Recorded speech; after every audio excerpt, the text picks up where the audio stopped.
Hello नमस्ते। मेरा नाम प्रशांत था। सबसे पहले बहुत बहुत धन्यवाद चैनल पे आने के लिए। और आज हम लोग क्या पढ़ने वाले हैं, लॉ रिपोर्टिंग।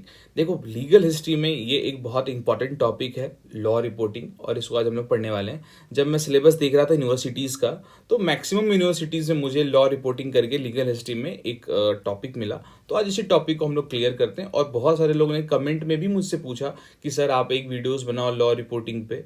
तो आज फाइनली वो दिन आ गया जब मैं ये वीडियो शूट कर रहा हूँ लॉ रिपोर्टिंग टॉपिक पे।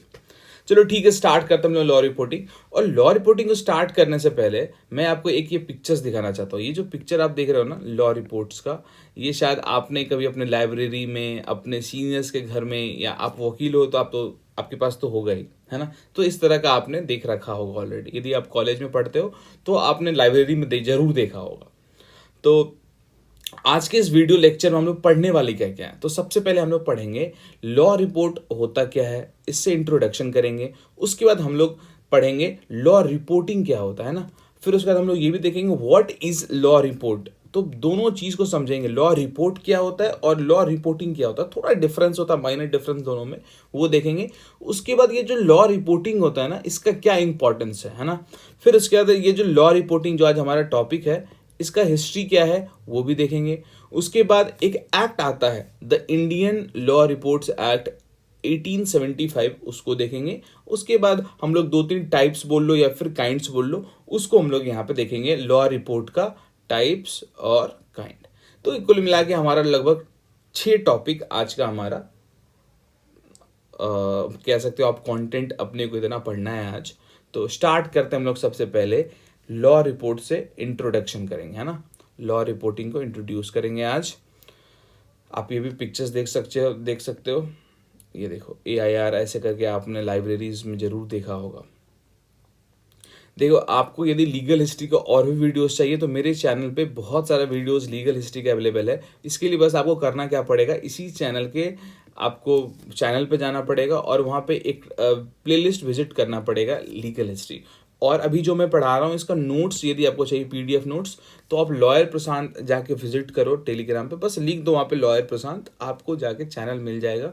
और वहाँ से आप बहुत सारा PDF है वहाँ पे लीगल हिस्ट्री का, उसको आप डाउनलोड कर सकते हो। तो चलो हम लोग स्टार्ट करते हैं लॉ रिपोर्ट। सबसे पहले इंट्रोडक्शन करेंगे लॉ रिपोर्ट का हम लोग।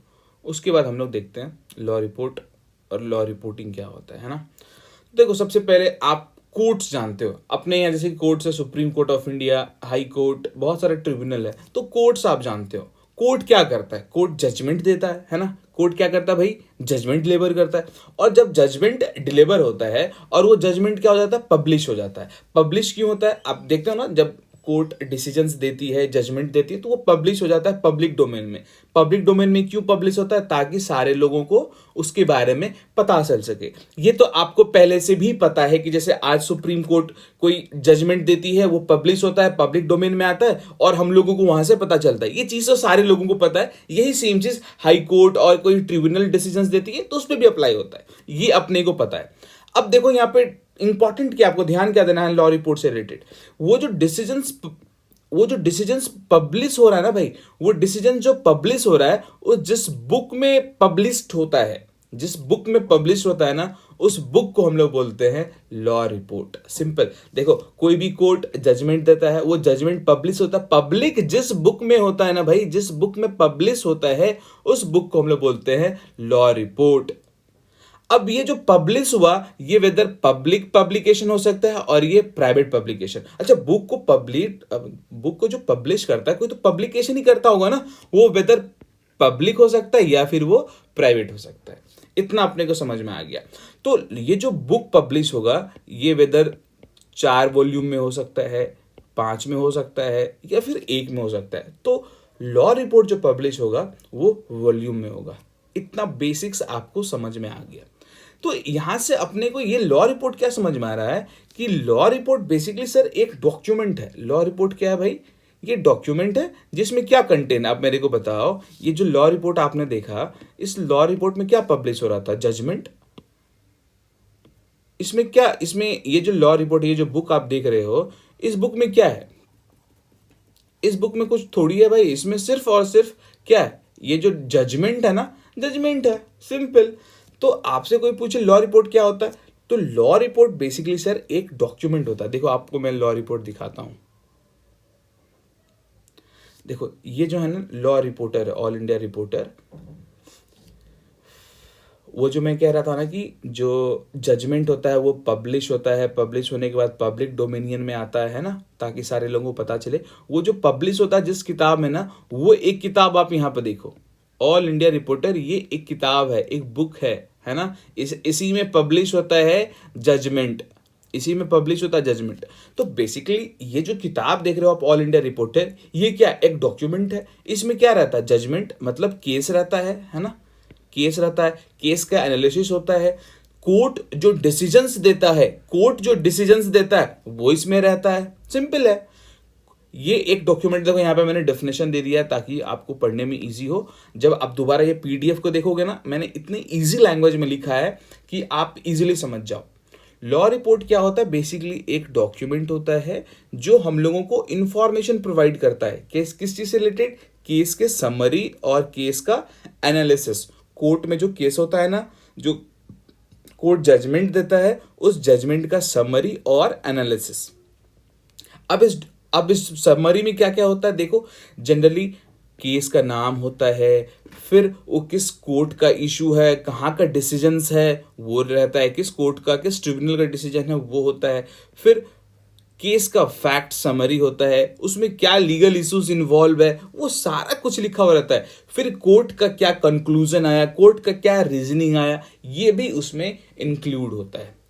और आप ऐसे बोल सकते हो लॉ रिपोर्ट जो है, ये लॉ रिपोर्ट क्या करता है, पब्लिश करता है रिकॉर्ड ऑफ जुडिशियल डिसीजंस। मतलब ये जो किताब देख रहे हो ना लॉ ऑल इंडिया रिपोर्टर, इसमें क्या रहता है भाई, जुडिशियल डिसीजंस ही तो होता है। कोर्ट के द्वारा जो डिसीजंस दिया जाता है, इस बुक में क्या होता है वही तो लिखा हुआ रहता है, जुडिशियल डिसीजंस। अब इसको साइट कौन करता है, साइटेड बाय लॉयर्स, जजेस। कल हो के मान लो किसी लॉयर को पढ़ना होगा उस केस के बारे में, तो इस बुक में जो भी चीजें लिखा हो उसको लॉयर्स जाके साइट करेगा, पढ़ेगा, जजेस को चाहिए तो उसको पढ़ेगा, है ना। इस मेन मान लो आज एक केस में कुछ डिसाइड हुआ, एक एक्स केस में कुछ डिसाइड हुआ और सिमिलर केस फ्यूचर में आया, तो जो लॉयर होंगे ना इस केस को उल्टा के देखेंगे, कहाँ पे, इसी बुक्स में, है ना। चलो और डिटेल में मैं थोड़ी देर में बताऊंगा आपको। आई होप यहाँ तक क्लियर हो गया होगा आपका, है ना। यदि यहाँ तक क्लियर हो गया तो हम लोग आगे चलते हैं। यदि कोई डाउट हो तो आप मुझे कमेंट सेक्शन में बता सकते हो। देखो इस बुक में जब आप जाओगे, मतलब किसी भी लॉ रिपोर्टर में जाओगे, लॉ रिपोर्ट को देखने जाओगे ना, तो वहाँ पे केस ऐसे वो लिखा हुआ रहता है आपको। जब किसी भी आप लॉ रिपोर्ट को देखने जाओगे तो वहाँ पे आपको केस इस तरह से मिलेगा। सबसे पहले इसमें देखना पिटिशनर का नाम होता है। ये जो आप देख रहे हो ना, ये क्या है भाई, मैं इसको एक बार रफ करता हूँ फिर से आप देखना।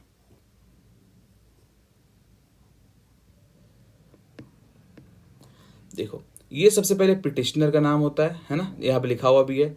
उसके बाद ये जो वी देखते हो ना, वी का मतलब होता है वर्सेस, है ना। केस को साइटेट कैसे करते हैं ये भी मैं बता रहा हूँ, इसको आप ऐसे भी समझ सकते हो ना। इस बुक में आपको केस ऐसे ही मिलेगा लिखा हुआ, है ना। सबसे पहले पिटिशनर का नाम, फिर उससे वर्सेस किसके बीच में, रेस्पोंडेंट का नाम लिखा हुआ मिलेगा, है ना। मतलब ये दोनों मिला के क्या कहलाएगा भाई, केस का नाम, है ना, नेम ऑफ द केस। तो SR Bommai versus Union of India, ये क्या हो गया, नेम ऑफ केस। अब देखो ये जो डिसीजंस आया है इस बुक, अच्छा बुक में क्या रहता है लिखा हुआ, ये जो लॉ रिपोर्टर आपने जस्ट देखा ना, इसमें जुडिशियल डिसीजंस लिखा हुआ रहता है। तो इसमें ये जो जुडिशियल डिसीजन आया किस ईयर का आया, तो 1994 का आया, तो ईयर ऑफ डिसीजंस हो गया। उसके बाद मैंने बताया था ना बहुत सारा वॉल्यूम में ये पब्लिश होता है, तो किस वॉल्यूम का है, तो वॉल्यूम का नंबर, है ना। अब सवाल है कि इसको पब्लिश कौन किया है, तो इसको पब्लिश जो जनरल जो रिपोर्टर के द्वारा करा जाएगा ना, उसका नाम होगा। बहुत सारा रिपोर्टर है, जैसे सुप्रीम कोर्ट रिपोर्टर, तो यहाँ पे SCR है, इसका मतलब हो गया सुप्रीम कोर्ट रिपोर्टर, है ना। अब देखते हैं कि ये जो बुक है अपने पास सुप्रीम कोर्ट रिपोर्टर, उस बुक के पेज नंबर में कितना, तो उस पेज के पेज नंबर 664 में। तो जब ये आप सीख जाओगे ना, किसी भी बुक में आप केस को फाइंड आउट कर सकते हो। तो अब सिंपल ध्यान रखना, सबसे पहले पिटिशनर का नाम, फिर वर्सेस, फिर रेस्पोंडेंट का नाम, फिर ईयर ऑफ डिसीजंस, फिर होता है वॉल्यूम नंबर, उसके बाद किस रिपोर्टर, AIR रहेगा तो मतलब क्या हो जाएगा उसका, है ना। इस तरह से आप किसी भी केस को फाइंड आउट कर सकते हो। तो आई होप ये सारा अभी हम लोग सिर्फ और सिर्फ इंट्रोडक्शन किए हैं, है ना। लॉ रिपोर्टिंग से रिलेटेड जो इंट्रोडक्शन है ये हमारा हो चुका है खत्म। अब हम लोग पढ़ेंगे लॉ रिपोर्टिंग। ठीक है भाई, ये क्लियर हो गया होगा। अब हम लोग पढ़ेंगे लॉ रिपोर्टिंग।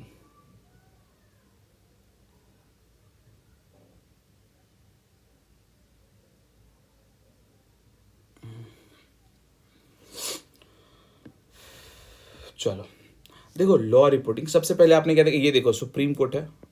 सुप्रीम कोर्ट क्या करता है भाई, जजमेंट देता है। जजमेंट जब देता है तो ऐसे ही रहता है। सबसे देखो यहाँ Arnesh Kumar versus state of Bihar, है ना।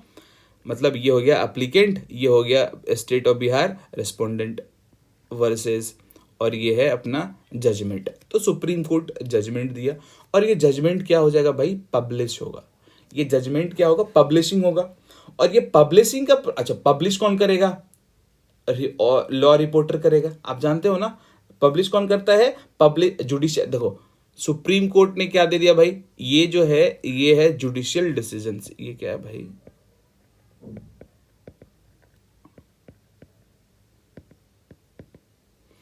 सुप्रीम कोर्ट दे दिया जुडिशियल डिसीजन। ठीक है, अब समझो लॉ रिपोर्टिंग क्या है। लॉ रिपोर्टिंग बेसिकली एक प्रोसेस है, जुडिशियल डिसीजंस को पब्लिश करने का एक प्रोसेस है। ये जुडिशियल डिसीजंस है ना अपने पास भाई, ये जुडिशियल डिसीजंस को पब्लिश करने का एक प्रोसेस है। ये जो प्रोसेस है जिससे जुडिशियल डिसीजन पब्लिश होता है ना, उस प्रोसेस को हम लोग बोलते हैं, उस प्रोसेस को बोलते हैं law reporting. Simple, law reporting क्या है, इंडिया में जो लॉ रिपोर्टिंग होता है उसको हम लोग, वो प्रोसेस है, प्रोसेस ऑफ पब्लिशिंग। क्या भाई, प्रोसेस ऑफ पब्लिशिंग किस चीज का, जजमेंट बोल लो या फिर जुडिशियल डिसीजन बोल लो। सिंपल, किस चीज का भाई, पब्लिक, ध्यान रखना किस चीज का, जुडिशियल डिसीजंस का या फिर जजमेंट का। सिंपल, लॉ रिपोर्टिंग एक प्रोसेस ऑफ पब्लिशिंग है, क्या चीज का, जजमेंट या फिर डिसीजंस ऑफ द कोर्ट या फिर ट्रिब्यूनल। सिंपल, कोई इसमें प्रॉब्लम नहीं होनी चाहिए। कोई आपसे लॉ रिपोर्टिंग पूछ ले तो उसको सिंपल बता देना भाई, ये एक प्रोसेस है किस चीज का, जजमेंट का, पब्लिशिंग का। अब जो उसको पब्लिश करेगा, है ना, जो उसको, जो रिस्पॉन्सिबल होगा पब्लिशिंग के लिए, उसको हम लोग बोलेंगे, अच्छा जुडिशियल डिसीजन का जो पब्लिश करेगा ना, उसको बोलते हैं लॉ रिपोर्टर। क्या बोलते हैं उसको भाई, लॉ रिपोर्टर। आई होप ये खत्म हो गया होगा। इंडिया में जुडिशियल डिसीजंस को पब्लिश करने वाले बहुत सारे लॉ रिपोर्टर हैं। इंडिया में जो कोर्ट का जजमेंट आता है, कोर्ट का जो डिसीजंस आता है, कोर्ट का जो जजमेंट आता है, इसको पब्लिश करने के लिए बहुत सारे लॉ रिपोर्टर हैं इंडिया में। जैसे ऑल इंडिया रिपोर्टर, जिसको हम लोग AIR के नाम से बहुत ज्यादा फेमस है। उसके बाद आप देखते हो सुप्रीम कोर्ट केसेस। उसके बाद आप देखते हो all India reports. I hope आपने, एक सेकेंड में इसको रफ कर लेता हूं।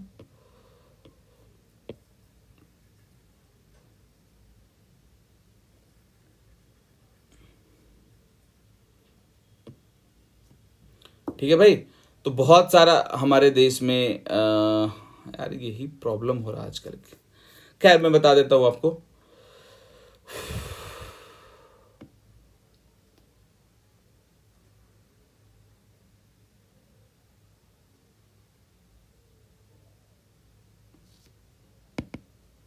तो बहुत सारे हमारे देश में, आप देख लो इसको, फिर मैं इंपॉर्टेंस ऑफ लॉ रिपोर्टिंग बताऊंगा। आप ये देखो, थोड़ा ये कैमरा का कुछ शो हो रहा है, कोई नहीं। तो ऑल इंडिया रिपोर्टर, बहुत सारे रिपोर्टर है। All India reporter, supreme court cases, Indian law reports, criminal law journals, Madras law journal, Kerala law times. मैंने यहाँ पे 5-6 लिख दिया है, ऐसे बहुत सारे, लगभग 100+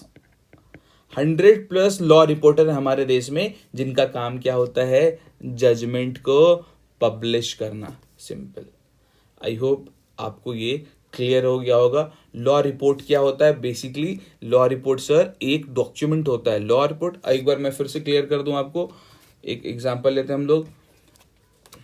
ये मान लो लॉ रिपोर्ट है, तो लॉ रिपोर्ट क्या है, एक डॉक्यूमेंट होता है जिसमें केसेस जजमेंट लिखा हुआ रहता है ना। और लॉ रिपोर्टिंग क्या है, ये एक प्रोसेस है। देखो सुप्रीम कोर्ट जजमेंट दे देता है, डिसीजन दे देता है, उसको पब्लिश करने का जो प्रोसेस है ना, उसी को हम लोग बोलते हैं लॉ रिपोर्टिंग।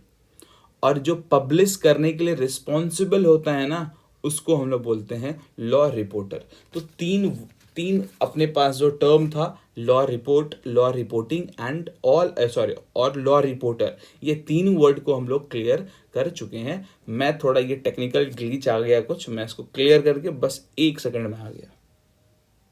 अब हम लोग पढ़ने वाले हैं इंपॉर्टेंस ऑफ लॉ रिपोर्टिंग।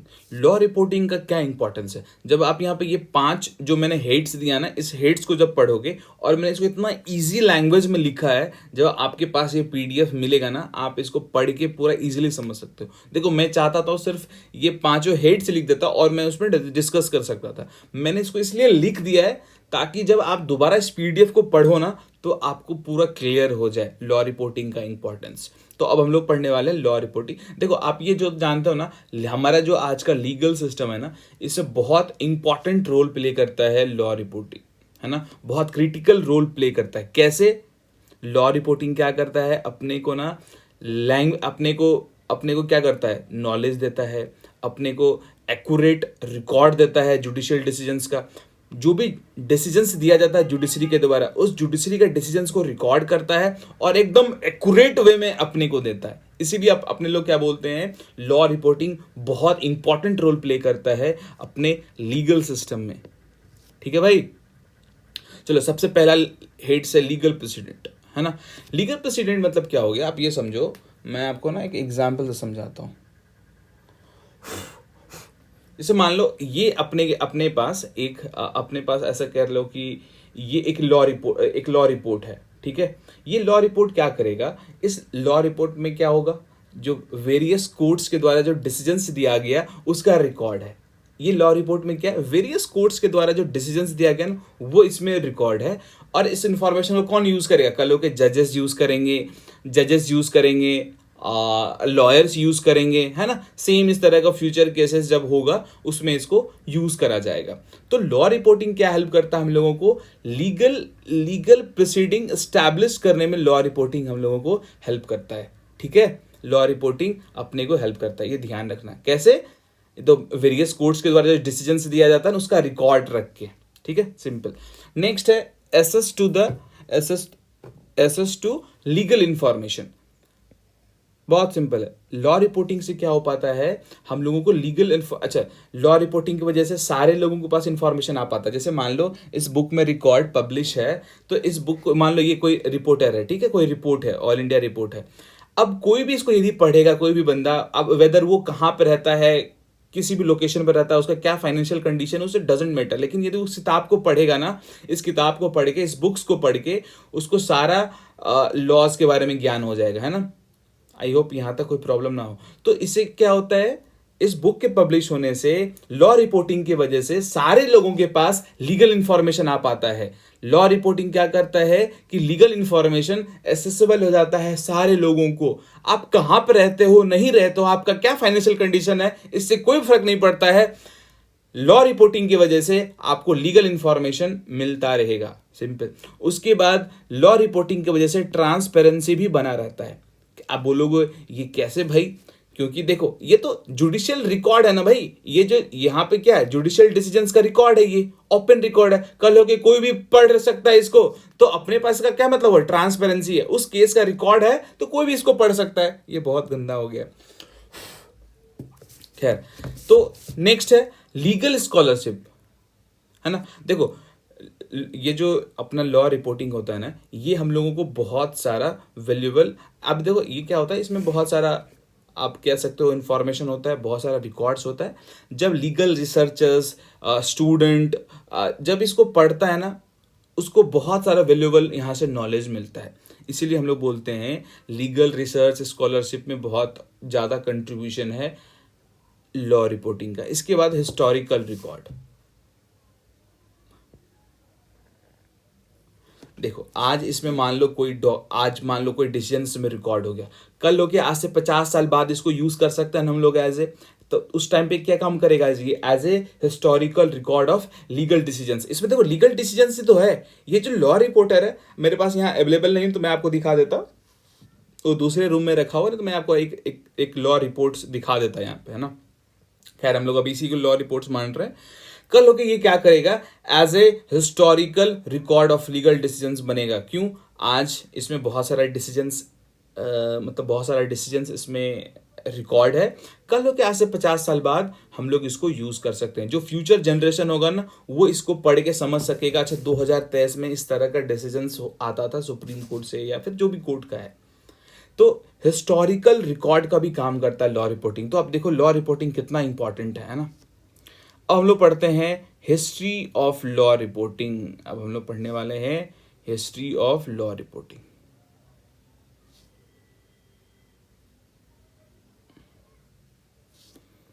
एक सेकेंड दे दो मेरे को भाई। अब ये टॉपिक का जो नाम है हिस्ट्री ऑफ लॉ रिपोर्टिंग, मतलब ये जो लॉ रिपोर्टिंग है ना, इसका क्या हिस्ट्री है ना, इसका ओरिजिन क्या है। तो ये तो अपने जानते हैं लॉ रिपोर्टिंग जो होता है ये ऑलवेज किसका होता है, कोर्ट्स में जो डिसीजंस होगा, कोर्ट में जो डिसीजंस होगा उसी का होगा ना। सिंपल सी बात है। लॉ रिपोर्टिंग किसका होगा भाई, कोर्ट्स में जो डिसीजंस होता है, कोर्ट में डिसीजन होता है, उस डिसीजंस को जो पब्लिश होता है उसी प्रोसेस को ना कहते हैं लॉ रिपोर्टिंग। तो ये लॉ रिपोर्टिंग का हिस्ट्री क्या है, सबसे पहले लॉ रिपोर्ट कब हुआ था, क्या हुआ था, इसको समझने से पहले आपको कोर्ट समझना पड़ेगा। आज आप जानते हो अपने पास कैसा कोर्ट्स है, हाई कोर्ट और सुप्रीम कोर्ट। इन दोनों का जो डिसीजन है ना वो रिकॉर्ड होता है, ये अपने को पता है। आज अपने पास क्या है भाई, सुप्रीम कोर्ट। देखो 1950 के बाद, यहां देखना 1950 के बाद अपने पास क्या है, supreme court of India and high court. अपने पास क्या है, supreme court of India and high court. उससे पहले क्या होता था, 1935 से लेके 1950 तक अपने पास क्या था, फेडरल कोर्ट। ठीक है, उससे पहले, अच्छा देखो इसको और मैं पीछे ले जाता हूं। 1772 में एक कोर्ट बना था, सदर दीवानी अदालत। सदर दीवानी अदालत, याद करो जुडिशियल रिफॉर्म हुआ था, जुडिशियल रिफॉर्म ऑफ 1772, इससे स्टैब्लिशमेंट हुआ था सदर दीवानी अदालत का। कोई दिक्कत नहीं है। ये कंपनी कोर्ट हुआ करता था, याद है आपको, ये कंपनी कोर्ट हुआ करता था। और एक बहुत इंपॉर्टेंट कोर्ट का स्टैब्लिशमेंट हुआ था रेगुलेटिंग एक्ट के बाद, चार्टर ऑफ 1774 से सुप्रीम कोर्ट का। ठीक है, तो अभी अपने पास 1774 में दो केस है, दो कोर्ट है, सुप्रीम कोर्ट और सदर दीवानी अदालत। सदर दीवानी अदालत मद्रास प्रेसिडेंसी में भी होगा, बॉम्बे में भी होगा और कलकत्ता प्रेसिडेंसी में भी होगा। सेम इसी तरह से सुप्रीम कोर्ट का स्टैब्लिशमेंट तीनों प्रेसिडेंसी में हुआ, कलकत्ता में होगा, वैसे सबसे पहले कलकत्ता में हुआ, कलकत्ता में होगा, फिर मद्रास में, फिर बॉम्बे में। ठीक है भाई, उसके बाद ये दोनों कोर्ट्स जो है, ये दोनों कोर्ट्स खत्म हो जाएगा। ठीक है भाई, सदर अदालत, सदर दीवानी अदालत और सदर निजामत अदालत दोनों खत्म, और सुप्रीम कोर्ट दोनों खत्म, कंपनी कोर्ट और ये क्राउन का कोर्ट होता था, ये दोनों कोर्ट खत्म करके 1861 में बन जाएगा हाई कोर्ट।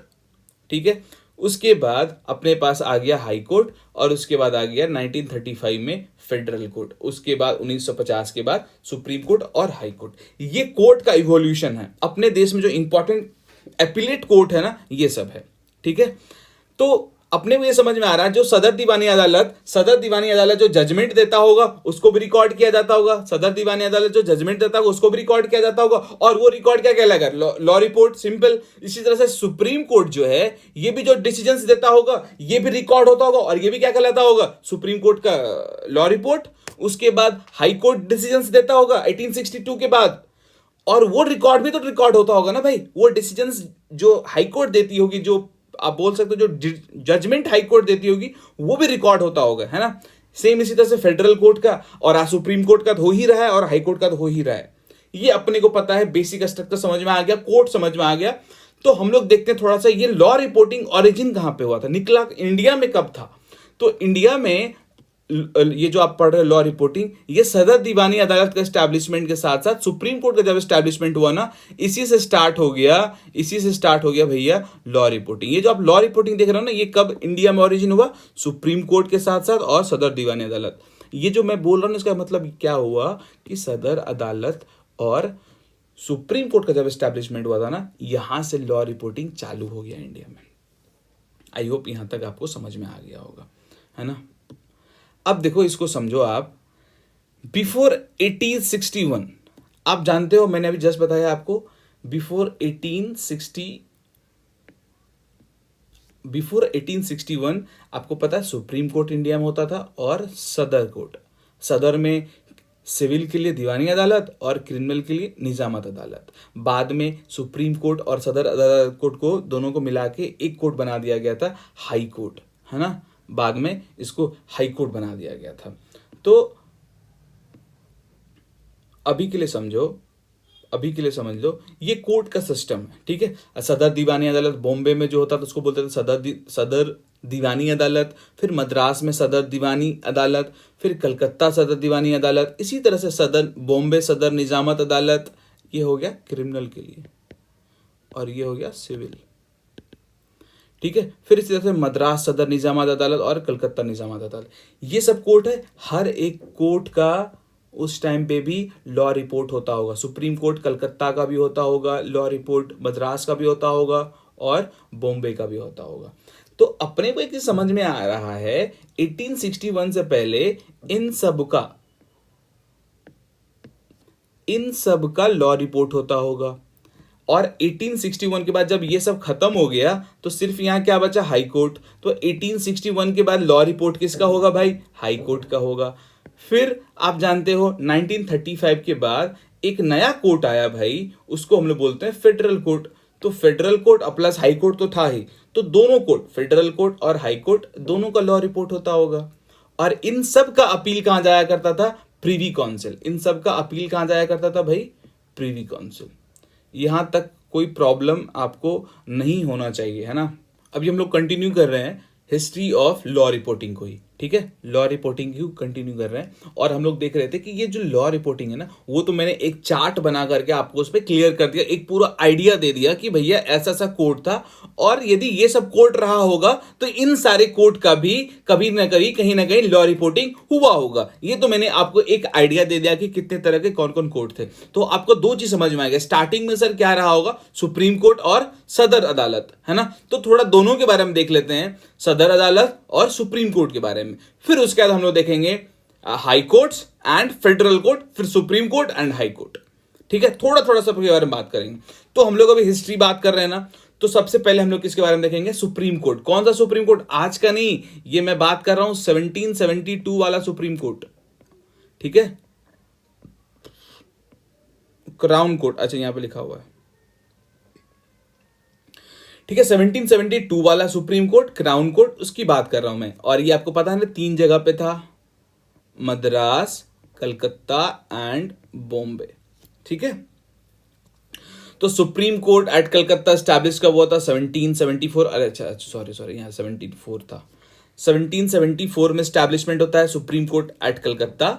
और इस टाइम पे ये जो कॉन्सेप्ट था ना लॉ रिपोर्टिंग का, मतलब आप समझ लो कि इतने अच्छे से इस टाइम पे डेवलप नहीं हुआ था, है ना। इस टाइम पे इतना ज़्यादा रेगुलर नहीं था, तो इरेगुलर था, अनऑर्गेनाइज था, अनसिस्टमेटिकल था। बहुत सारे प्राइवेट पर्सन जो होते थे, कोई यहाँ पे देखो गवर्नमेंट का उस टाइम पे नहीं था, गवर्नमेंट का कोई लॉ रिपोर्टिंग एजेंसी नहीं था। प्राइवेट पर्सन जो होता है ना, वो लॉ रिपोर्टिंग करा करता था। अब देखो मैं लॉ रिपोर्ट्स बोल रहा हूं। यदि आपको लॉ रिपोर्ट्स में डिफरेंस नहीं पता है, फिर तो ये समझ में नहीं आने वाला है।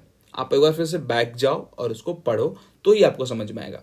खैर, तो प्राइवेट पर्सन बहुत एक्टिव पार्ट ले रहे थे ये लॉ रिपोर्टिंग में। कोई गवर्नमेंट का एजेंसी था नहीं, गवर्नमेंट अच्छे से पार्ट नहीं ले पा रहा था लॉ रिपोर्टिंग में, है ना। लेकिन कोई बात नहीं, लॉ रिपोर्ट्स उस टाइम पे भी पब्लिश्ड हो रहे थे। कुछ उसमें से अच्छे थे और कुछ उसमें से क्वालिटी उनका खराब हुआ करता था। Quality in the sense of वो जब लिखते थे या फिर जो सुप्रीम कोर्ट का डिसीजन होता था उसको लिखने में उनका क्वालिटी खराब होता था। ये होता है क्वालिटी खराब का मतलब, ये नहीं कि पेपर का क्वालिटी खराब था। तो सबसे पहले यदि इंडिया में देखो, सबसे पहले इंडिया में यदि कोई कोशिश किया कि लॉ रिपोर्ट पब्लिश करे, है ना, सबसे पहला, तो उसमें आप देखोगे सबसे पहले, आप ऐसा ध्यान में रखना, कोई पूछ ले आपसे तो सबसे पहला लॉ रिपोर्ट ये बताना, कंसिडरेशन अपॉन हिंदू लॉ। ये सबसे पहले पब्लिश हुआ लॉ रिपोर्ट, इसका नाम था सर फ्रांसिस मैग्नेटन, है ना, मैग्नेटन, सर फ्रांसिस मैग्नेटन। ये क्या करते हैं, बहुत सारा हिंदू केसेस को कंपाइल करके और उसको पब्लिश करते हैं 1824 में। किस नाम से, कंसिडरेशन अपॉन हिंदू लॉ। और इसको फर्स्ट लॉ रिपोर्टिंग बोला जाता है इंडिया का, है ना, फर्स्ट लॉ रिपोर्टिंग इंडिया का आप इसको ध्यान रखना, कंसिडरेशन अपॉन हिंदू लॉ इसको बोलते हैं। और इसको कंपाइल किसने किया था और पब्लिश कौन किया था, कंपाइल करके पब्लिश कौन किया था 1824 में, सर फ्रांसिस मैकनॉटन, है ना।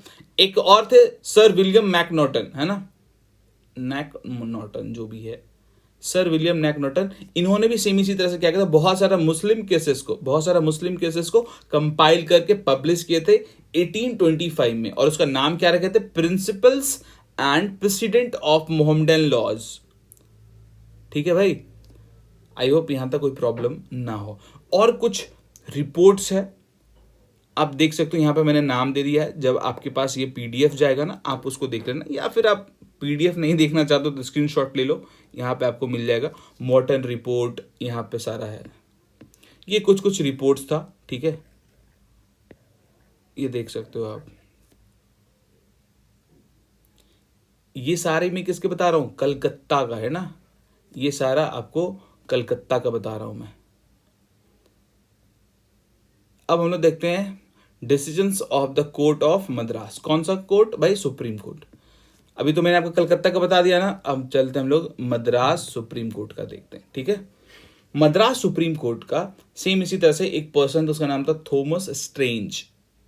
ये चीफ जस्टिस से कोर्ट के, और इन्होंने क्या किया, एक रिपोर्ट ये लाते हैं 3 वॉल्यूम में। कितने वॉल्यूम में भाई, 3 वॉल्यूम में। और ये तीनों वॉल्यूम कब से कब तक का पीरियड देखता है, 1798 से लेके 1816, ठीक है, इतना साल को कवर करता है ये तीनों वॉल्यूम, ठीक है। इन 3 किताब में ये सारा जो भी जिस तरह का जितना भी डिसीजन होगा सबको इसमें कवर करते हैं। अब ये तो आपने मद्रास का देख लिया, एक चलो हम लोग देखते हैं बॉम्बे का। बॉम्बे में सर स्किन पैरी करके थे, ये भी चीफ जस्टिस थे सुप्रीम कोर्ट बॉम्बे का, और ये भी 2 वॉल्यूम पब्लिश करते हैं, ठीक है, जिसका नाम था पेरी ओरिएंटल केसेस, ठीक है, और दूसरा का नाम था मोरले डाइजेस्ट। 2 वॉल्यूम ये करते हैं। मैंने जब ढूंढ रहा था, जब मैंने खोज रहा था कि कब से कब तक का ये कवर करता है, तो ऐसा कुछ मेरे को मिला नहीं था उस टाइम, इसलिए मैं इसमें इंक्लूड नहीं किया। तो अभी के लिए आपने क्या क्या देख लिया, सुप्रीम कोर्ट का कुछ कुछ ध्यान में रख लेना, पहला वाला ध्यान, मैकनॉटन वाला ध्यान रख लेना, फ्रांसिस मैकनॉटन वाला बस ध्यान रखना, ठीक है। उसके बाद जो principles of president of Mohammedan law, वो भी तो ध्यान रख सकते हो। ये तीनों जगह कलकत्ता, बॉम्बे और मद्रास का कुछ इंपॉर्टेंट लॉ रिपोर्ट्स के बारे में हम लोग देख चुके हैं। अब हम लोग पढ़ेंगे लॉ रिपोर्ट्स ऑफ अर्लियर सदर अदालत, ठीक है। सदर अदालत आपको पता नहीं, ये कंपनी कोर्ट्स हुआ करती थी, और ये 2 तरह का होता था, सिविल और क्रिमिनल। सिविल को हम लोग बोलते थे सदर दीवानी अदालत, और क्रिमिनल को बोलते थे सदर निजामत अदालत। तो हम लोग देखते हैं कि ये जो अपीलेट कोर्ट होता था, और इसके जजेस होते थे गवर्नर और उसके काउंसिल के मेंबर। तो सदर दीवानी अदालत का हम लोग देखेंगे लॉ रिपोर्ट, सदर निजामत अदालत का, फिर उसके बाद हम देखेंगे, आपको पता ना, फिर बाद में हाई कोर्ट बन गया, ये सब खत्म करके क्या बन जाता है, हाई कोर्ट। तो हाई कोर्ट के बारे में देखेंगे, ठीक है।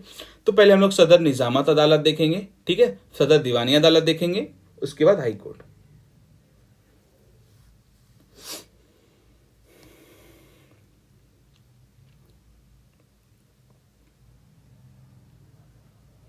तो सबसे पहले देखते हैं हम लोग कलकत्ता सदर दीवानी अदालत। कलकत्ता सदर दीवानी अदालत स्टैब्लिश कब हुआ था, 1774 में। ये थोड़ा गलती लिख दिया है मैंने, आप इसको प्लीज़ थोड़ा करेक्ट कर लेना, ठीक है, 1774 में। और ये कब तक चलता है, 1861। ये आपको पहले से ही पता है ना। चार्टर एक्ट ऑफ 1774 से स्टैब्लिशमेंट होता है। अरे नहीं, ये तो मैंने सही ही लिखा था यार, मुझे लगा कि सुप्रीम कोर्ट है, सॉरी, ठीक है। 1772 में स्टैब्लिशमेंट हुआ था, 1861 तक ये रहा था, बाद में रिप्लेस हो जाता है हाई कोर्ट से, ठीक है। ये कंपनी कोर्ट था, ये भी अपने को पता है। अब देखो, जब इसका स्टैब्लिशमेंट हुआ 1772 में, उसके बाद 1791 से लेके 1849 तक, 1791 से लेके 1849 तक एक, अभी जस्ट मैंने बताया, सर विलियम मैकनॉटन ये सदर दीवानी अदालत के रजिस्ट्रार थे। इन्होंने क्या पब्लिश किया भाई, लॉ रिपोर्ट। क्या पब्लिश किया, लॉ रिपोर्ट। कितने वॉल्यूम में, 7 वॉल्यूम में। कितने वॉल्यूम में, ये जो इतना साल आप देख रहे हो ना, ये टोटल 7 वॉल्यूम, 7 किताब पब्लिश किए, 3 3 6 1 7, ठीक है। 7 वॉल्यूम में ये पीरियड कब से कब, 1791 से लेके 1849 तक, ये इतना साल को कवर करते हैं ये 7 वॉल्यूम में, ठीक है। और इस लॉ रिपोर्ट को पब्लिश करते हैं, यहां तक कोई दिक्कत नहीं होना चाहिए आपको, ठीक है, ध्यान रखिएगा आप इसको। और ये जो लॉ रिपोर्ट होगा 7 वॉल्यूम में किसका, ये कलकत्ता सदर दीवानी अदालत, दीवानिया बोल रहा हूं मैं, सिविल कोर्ट है ये, ठीक है, उसका सारा डिसीजंस इसमें रहता है, ये 7 वॉल्यूम में। उसके बाद एक मंथली रिपोर्ट आने लगा, ठीक है, सदर दीवानी अदालत का मंथली रिपोर्ट आना स्टार्ट हुआ कब, 1845, ये जो डेट आप देख रहे हो ना इसलिए मैंने यहाँ पर दिया है।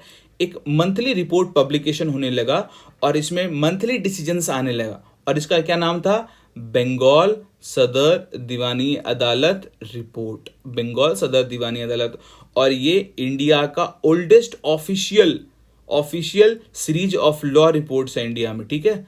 These reports are the oldest official series of law reports in India. उसके बाद हम लोग देखते हैं, फाइनली आपको तो पता है ये सदर अदालत रिप्लेस हो गया हाई कोर्ट से। आई होप यहाँ तक कोई प्रॉब्लम नहीं है, आपको ये इजीली समझ में आया होगा।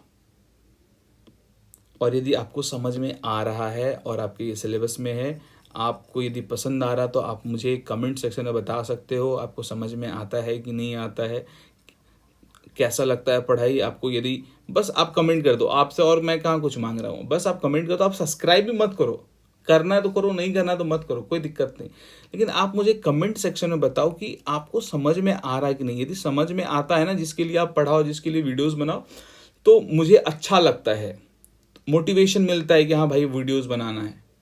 अदरवाइज फिर हम लोग भी ठंडे पड़ जाते हैं ना। चलो ठीक है, अब हम लोग कलकत्ता देख लिया, अब बॉम्बे सदर दीवानी अदालत, फिर सेम, ये भी कंपनी कोर्ट है, इसका भी सब सेम।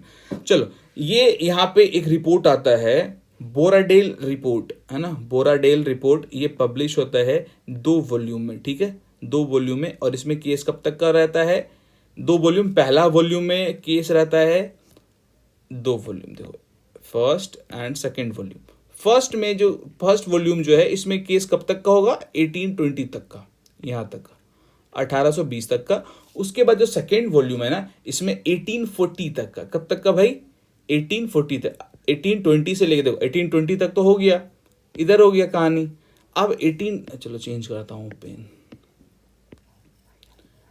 1820 से लेके 1840 तक ये सेकेंड वॉल्यूम सदर दीवानी अदालत। आपको ध्यान रखना है, बॉम्बे वाला का ये सीन था। थोड़ा थोड़ा मैं हिस्ट्री आपको बताते चलता हूँ, यदि आपको समझ में आता। मैं, देखो, टीचर्स का काम क्या होता है, मैं तो टीचर वैसा नहीं हूँ, फिर भी मैं कोशिश करता हूँ कि अपने मित्रों को, अपने दोस्तों को आपको पढ़ा सकूँ। टीचर का काम क्या होता है, जो बुक में चीज़ें हैं ना, आप उसको ईजी करो, है ना, ईजी बनाओ। तो मेरा भी यही काम होता है कि मैं कोशिश करता हूँ कि ईजी कैसे करके आपको ना थोड़ा समझाने की कोशिश करो, ठीक है। चलो अब देखते हैं हम लोग मद्रास सदर दीवानी अदालत। सदर दीवानी 1843 में रिपोर्ट पब्लिश होता है, सिंगल वॉल्यूम, है ना, ये रहा सिंगल वॉल्यूम। और इसमें केस कब से कब तक का, 1805 से लेके 1826 तक। और इसका टाइटल क्या रखा गया, इसका नाम क्या रखा गया भाई, इसका नाम रखा गया डिक्रीज इन अपील। और इसमें बहुत सारा हिंदू लॉ से रिलेटेड इंटरेस्टिंग आपको केसेस मिलेगा। तो उस टाइम पे इतना ज्यादा लॉ रिपोर्टिंग डेवलप नहीं था, ठीक है। अब हम लोग पढ़ने वाले लॉ रिपोर्ट, अच्छा तभी से हम लोग किसके बारे में पढ़ रहे थे, हम लोग तभी से पढ़ रहे थे सदर दीवानी अदालत के बारे में पढ़ रहे थे ना।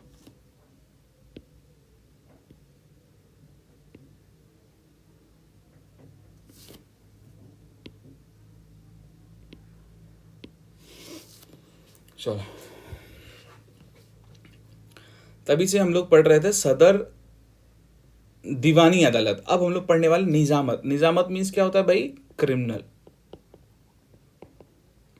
मतलब क्रिमिनल कोर्ट के बारे में पढ़ेंगे ना। सदर है मतलब ये अपीलेट कोर्ट है।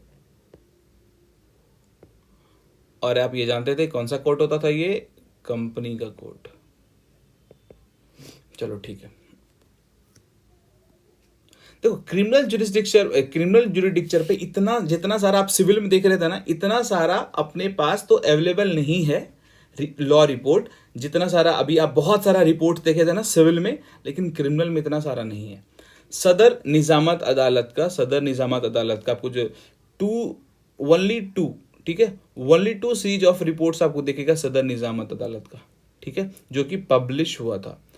एक उसमें से 5 वॉल्यूम में है, ठीक है, जिसमें कि सेंटेंसेस पास करा गया सदर निजामत अदालत का कलकत्ता के द्वारा, वो है, ठीक है, 5 वॉल्यूम, 1 2 3 4 एंड 5, ठीक है। एक ये हो गया, और दूसरा हो गया जिसमें क्रिमिनल केसेस है 1800। अब दूसरा जो होगा इसमें कहाँ से कहाँ तक, 1827 से लेके 1846 तक, ठीक है, 1827 तक का आप इसको कह सकते हो 2 वॉल्यूम में ये आया है ना, 2 वॉल्यूम में ये सीरीज आया। आप यहाँ पढ़ते हैं ओनली 2 सीरीज ऑफ रिपोर्ट सदर निजामत अदालत का हम लोग को देखने को मिलता है कि पब्लिश हुआ। पहला ये जो कि आप 5 वॉल्यूम में देखते हो। कितना वॉल्यूम में भाई, 5 वॉल्यूम में। और इसमें जो सदर निजामत क्रिमिनल कोड था ना, उसके द्वारा जो सेंटेंस पास करा गया उसमें आप देखते हो, ठीक है भाई।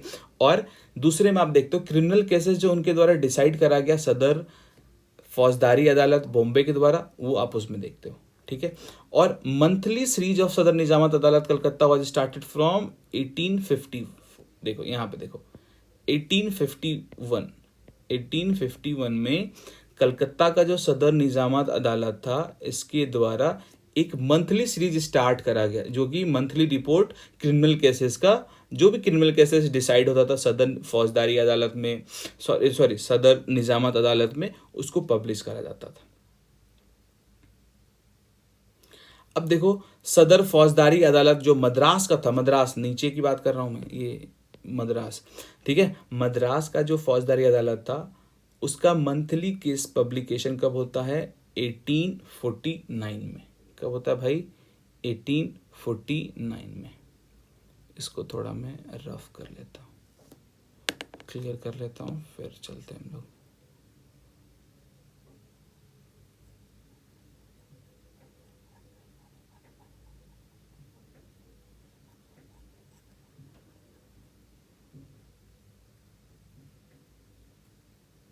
क्या भाई समझ में आ रहा है आपको?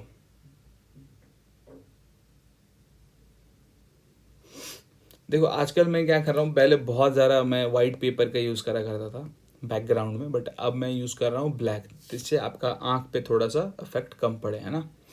जब आप पढ़ते हो यदि फुल्ली वाइट पेपर होता है तो आँख पे इम्पैक्ट पड़ता है, तो इसीलिए मैं यूज़ करता हूँ ब्लैक। अब से मैंने स्टार्ट किया है ब्लैक। फिर भी वाइट तो यूज़ हो ही जाता है। अब लोग देखते हैं हाई कोर्ट्स। मैंने आपको बता दिया था सदर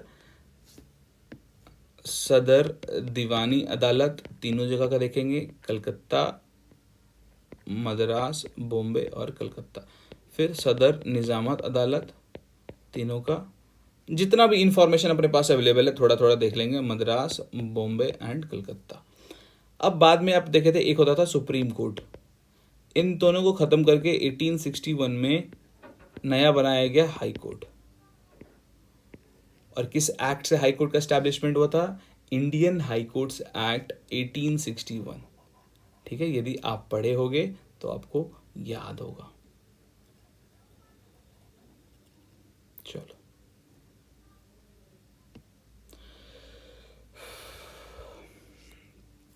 चलो हम लोग देखेंगे अब law reports of earlier high courts, ठीक है। अर्लियर हाई कोर्ट का मतलब है एस्टैब्लिशमेंट जब हुआ 1861 में, उसके बाद का मतलब अभी भी तो हाई कोर्ट अपने पास था, हम लोग अर्लियर हाई कोर्ट की बात कर रहे हैं, इस टाइम की हाई कोर्ट्स की बात कर रहे हैं, ठीक है।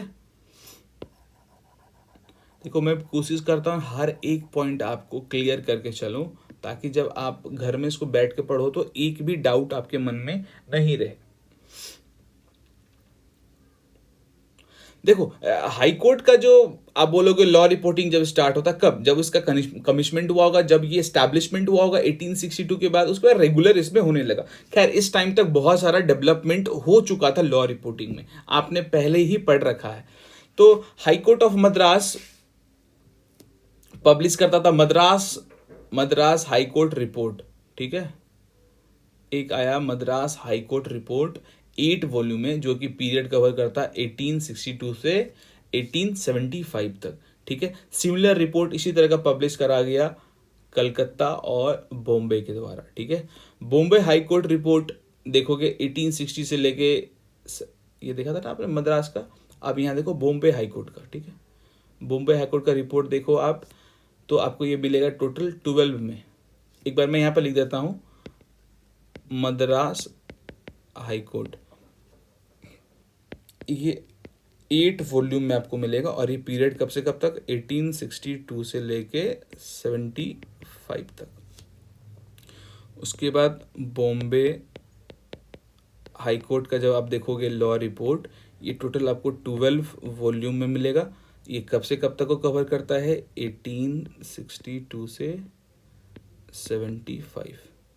फिर इसके बाद है अदर हाई कोर्ट रिपोर्ट्स, जो कि पब्लिश करा गया गवर्नमेंट के द्वारा with the help of official reports. ये सब कुछ बातें हैं, और ऑफिशियल रिपोर्ट्स के अलावा भी कुछ प्राइवेट रिपोर्ट्स थे, है ना। उसके बाद कुछ वीकली रिपोर्ट्स थे जिनका काम था वीकली करना, जिसमें कि एक एग्जांपल है इंडियन ज्यूरिस्ट, जो कि कलकत्ता में होता था। फिर एक होता था मद्रास ज्यूरिस्ट। इस तरह से करके कुछ कुछ प्राइवेट, आप कह सकते हो प्राइवेट पब्लिशर भी थे, है ना।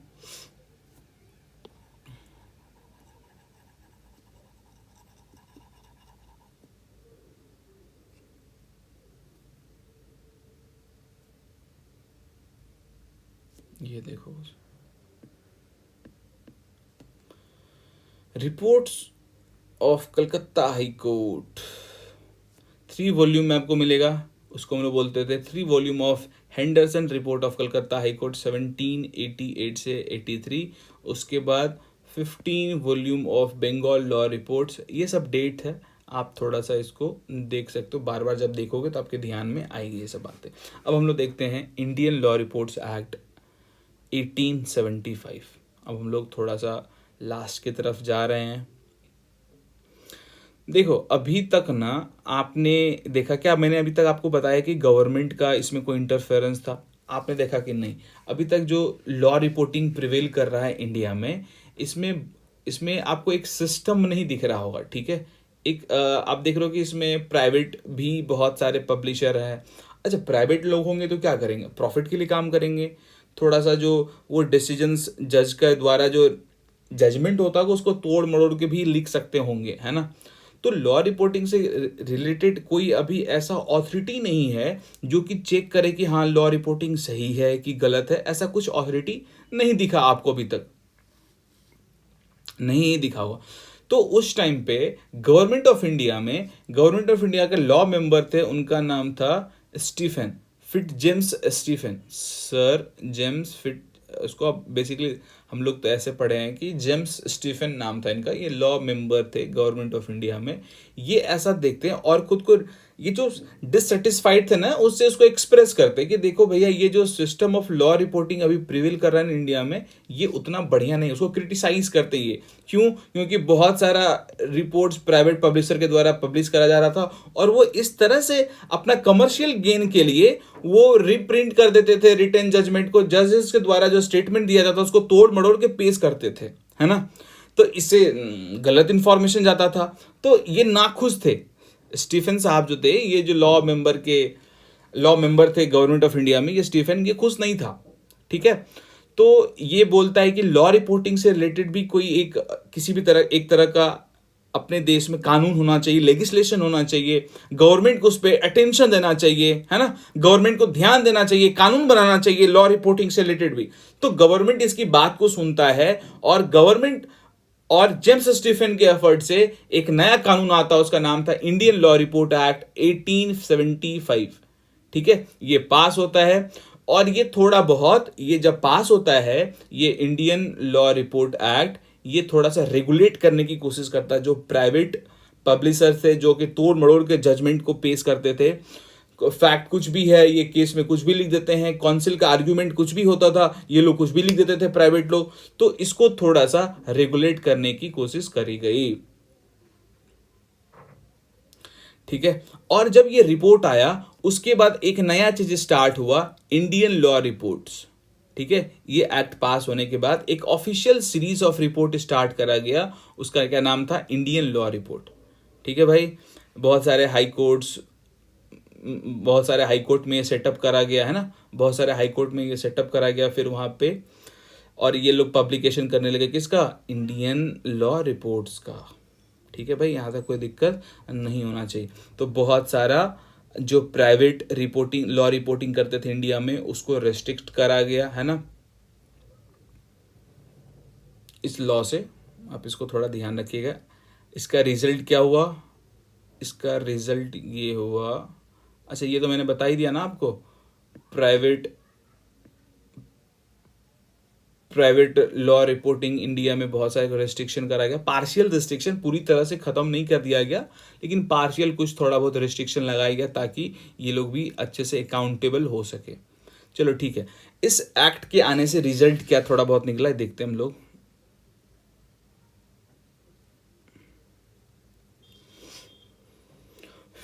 ठीक है, ये जो एक्ट था ना, इस एक्ट से रिजल्ट क्या निकला, इंडियन लॉ रिपोर्ट स्टार्ट हुआ है ना, हाई कोर्ट ऑफ बॉम्बे में, मद्रास में, कलकत्ता में, इलाहाबाद में, है ना। इलाहाबाद में कब हुआ, 1876 में उसके बाद अच्छा 1875 में यहाँ पे स्टार्ट हो गया था, बॉम्बे हाई कोर्ट में, मद्रास हाई कोर्ट में और कलकत्ता हाई कोर्ट में। इलाहाबाद में कब हुआ, 1876 में। और पटना में कब स्टार्ट हुआ, इंडियन लॉ रिपोर्ट्स की मैं बात कर रहा हूं, पटना में कब, 1922 में, लखनऊ में 1926 में, नागपुर 1936, पंजाब 1948, कटक एंड असम 1949, राजस्थान मैसूर 1951, आंध्र प्रदेश 1954, केरला 1957 एंड गुजरात 1960।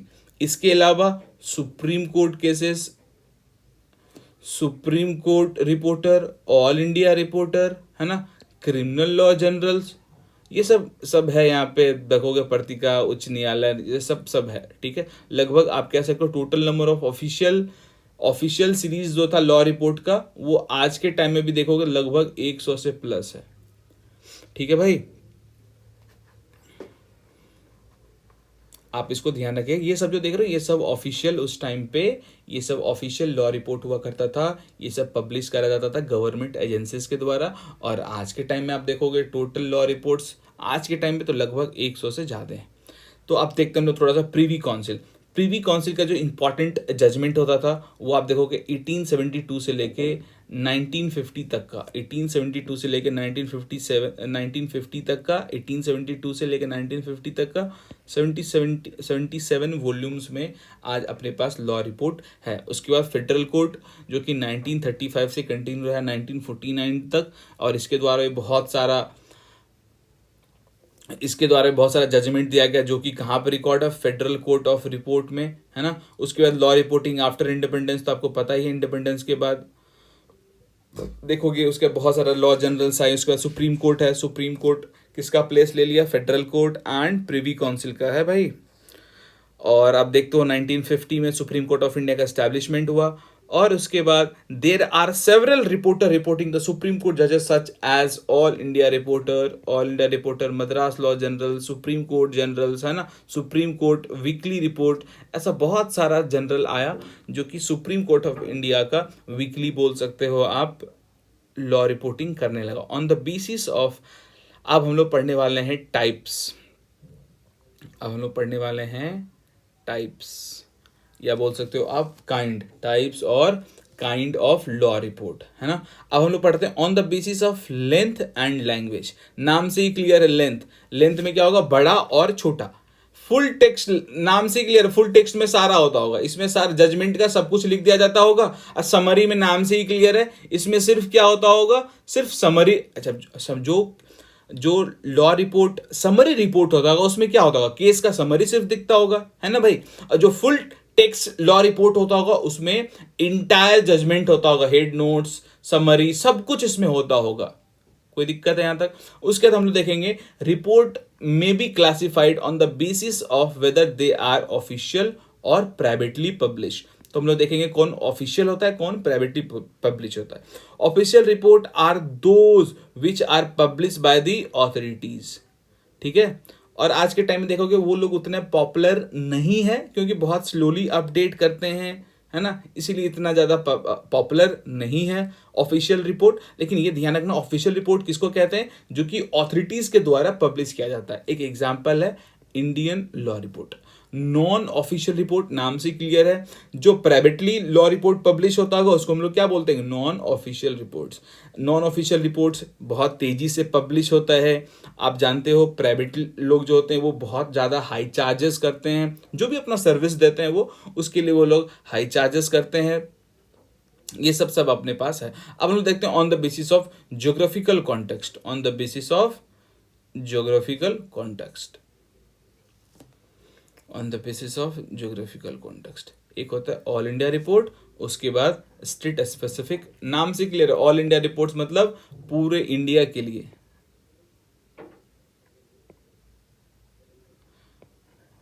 पूरे इंडिया के लिए रिपोर्ट को बोलेंगे ऑल इंडिया रिपोर्ट। जैसे मान लो एक पर्टिकुलर बिहार है ना, तो बिहार स्टेट के लिए जो होगा स्टेट स्पेसिफिक रिपोर्ट, जो पूरे इंडिया के लिए होगा वो ऑल इंडिया रिपोर्ट, है ना।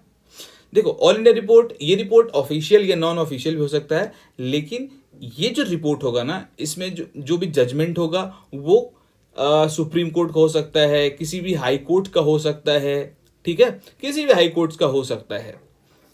अब लेकिन स्टेट वाला जो है ये एक पर्टिकुलर स्टेट से होगा, ये जो रिपोर्ट होगा ये कन्फाइन होगा एक पर्टिकुलर स्टेट तक, ठीक है।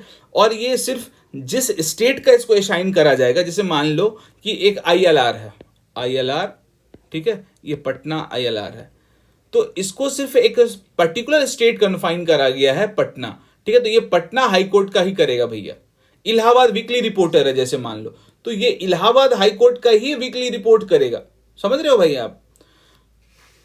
उसके बाद कुछ स्पेशल लॉ रिपोर्ट होता है, नाम से क्लियर, जो स्पेशल है तो वो स्पेशल पर्टिकुलर किसी फील्ड्स को करता होगा। जैसे मान लो कि एक अपने पास लेबर लॉ, कंपनी लॉ, तो लेबर लॉ, कंपनी लॉ से रिलेटेड जो भी प्रेसिडेंट है वो उसको देखेगा। इनकम टैक्स लॉ रिपोर्टर है, income tax reporter, law law labour law generals, तो ये सब जो है income tax report, labour law generals, तो ये सब एक पर्टिकुलर फील्ड के तरफ है, पर्टिकुलर एस्पेक्ट के तरफ है। तो इसमें जो रिपोर्ट ये पब्लिश करेगा, ये लोग जो रिपोर्ट पब्लिश करेगा, तो उसमें क्या मिलेगा भाई अपने को, सिर्फ उसमें मिलेगा अपने को सिर्फ उस पर्टिकुलर फील्ड का जो भी जजमेंट होगा, डिसीजंस होगा, वो मिलेगा अपने को। तो हम लोग टाइप्स और काइंड भी देख लिए। अब हम लोग पढ़ते हैं लास्ट और कंक्लूड करते हैं। आज के टाइम पे जब आप देखते हो ना, आज के टाइम पे जब आप देखते हो किसको, आज के टाइम पे जब हम लोग लॉ रिपोर्टिंग को देखते हैं तो बहुत ज़्यादा लॉ रिपोर्टिंग इम्प्रूव हो गया है। कैसे? टेक्नोलॉजी के आने से जो भी अपने पास लीगल रिकॉर्ड है ना, उसको हम लोग क्या करते हैं, डिजिटाइज कर दिए, है ना। सब information free of cost online available है ना। और उसके बाद ये यहाँ पे देखो, मैं ये भी लिख दिया, आज के टाइम में बहुत सारे इंडिया में जो कोर्ट्स हैं वो क्या इलेक्ट्रॉनिक रिकॉर्ड मेंटेन करते हैं अपने सारे जजमेंट का, जो कि ऑनलाइन है, फ्री ऑफ कॉस्ट आपके लिए अवेलेबल है। इससे क्या होता है, लीगल इन्फॉर्मेशन बहुत इजीली और फास्टर लॉयर्स, रिसर्चर्स, सबके पास, जनरल पब्लिक के पास पहुंच जाता है। तो लॉ रिपोर्टिंग बहुत ज़्यादा अब इम्प्रूव हो गया। अब तो सेम डेज, आज सुप्रीम कोर्ट ने जो जजमेंट दिया शाम को अपने पास अवेलेबल होता है ना। बहुत सारा वेबसाइट होता है, बार एंड बेंच, लाइव लॉ, आप लोग तो जानते ही हो। चलो ठीक है, तो आज के लिए बस इतना ही, फिर हम लोग मिलेंगे किसी और दिन। तब तक जाने से पहले मैं आपको थोड़ा सा कुछ बताना चाहता हूँ। यदि आप मुझे सपोर्ट करना चाहते हो तो ये मेरा UPI ID है, एक QR है, आप यहाँ भी कर सकते हो। जो भी डोनेट सपोर्ट करना चाहते हो आप मुझे कर सकते हो। और यदि आपको PDF चाहिए तो आप टेलीग्राम चैनल पे जाओ, और ये टेलीग्राम चैनल पे आपको विजिट करना है, लॉयर प्रशांत बस लिखना है, आपको मिल जाएगा। यूट्यूब पे और भी लेक्चर है, तो उसके लिए आपको यदि लीगल हिस्ट्री देखना है तो लीगल हिस्ट्री का प्लेलिस्ट आप चेक करो और आपको पूरा लीगल हिस्ट्री का वीडियोज मिल जाएगा। और यहाँ तक देखने के लिए थैंक यू सो मच। और जाने से पहले यदि अच्छा लगा हो तो प्लीज़ आप सब्सक्राइब कर देना। उससे भी ज़्यादा इंपॉर्टेंट आप मुझे कमेंट करके बताना। Thank you so much for